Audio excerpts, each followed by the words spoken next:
नुआ वर्ष रे तुरंत करंतु तुलसी सहित जड़ित एसबु उपाय आपणक उपरे हेब टंकार वर्षा। नमस्कार, शुभ सकाळ आपण समस्त को अनेक अनेक शुभेच्छा एवं शुभकामना। दर्शक बंधु, धर्म रे तुलसी गछ अत्यंत पवित्र बोली विवेचना करा जाए। एहार व्यवहार आयुर्वेद रे अनेक रोगर चिकित्सा रे करा जाए। शीत दिने रोग प्रतिरोधक शक्ति बजाय रखिबा पई अनेक लोक चा रे तुलसी पत्र को पकाई पियंती। तुलसी हृदय को सुस्थ रखि थाए। वास्तुशास्त्र रे तुलसी गछर विशेष गुरुत्व विषय कहा जायछि।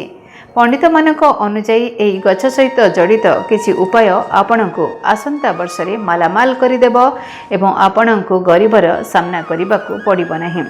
अनेक लोक चलित वर्ष दुख एवं दारिद्र्यर सम्मुखीन होइछन्ति। आपणको केवल शुक्रवार दिन माता लक्ष्मीकर तुलसी मंजरी बा मंजी अर्पण करिबाकू पड़िबो। एपरि करिबा द्वारा धनर देवींकर आशीर्वाद आपणको उपरे सबुबेले रहिबो। दर्शक बंधु, समस्ते चाहती कि तांको घरे सबुबेले सुख एवं शांतिर परिवेश रहो। एथिपई आपणको केवल कोनोसी शुभ दिन देखि तुलसीर मंजी को गंगा पानी रे बुड़ाई घरर समस्त कोणरे सिंचिबाकू पड़िबो। एपरि करिबा द्वारा घरे सकारात्मक शक्तिर प्रसार होइथाए और घरे थिबा कलह असंतोष दूर होई जाए।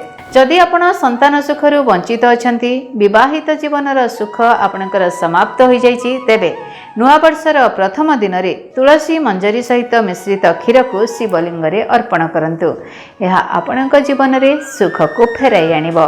तेणु तुलसी गछर एही प्रतिकार एही नुआ वर्ष रे निश्चिंत भाव रे करंतु। आपणक जीवन रे अनेक किछि परिवर्तन आसीबो।